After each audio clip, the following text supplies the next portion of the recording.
huzurunda sükuttu ruhum.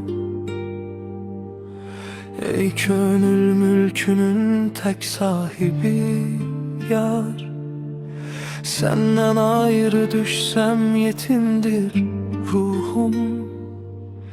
Sensiz bu dünyanın ne menası var?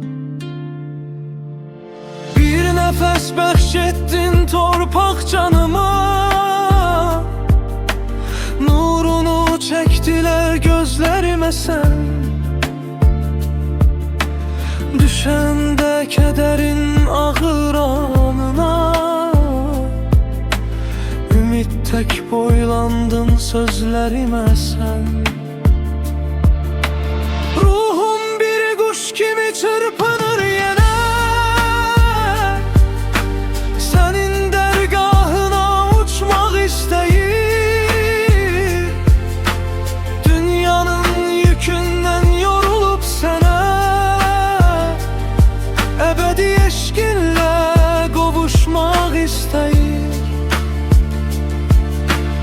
Açılan ellerde dualar titrer. Bağışla ey Rabbim günahlarımı, senin merhametin her şeye yeter. Sen nura boyarsan sabahlarımı, gecenin bağrında sükut içinde, peşman bir yürekle kapına geldim. Nefsimin zinciri günah köçünde, affini dileyen kulunla geldim. Sen uca Rabsen, rehmin sonsuzdur. Benim tek acizin halı yoksuzdur.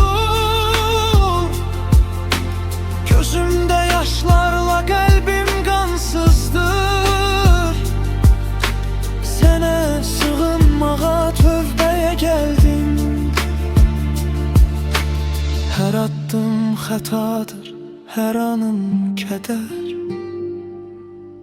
Bağışla geçmişim olmasın heder.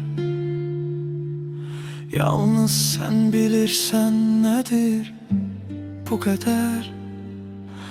Ağlayan ruhumun ahıyla geldim.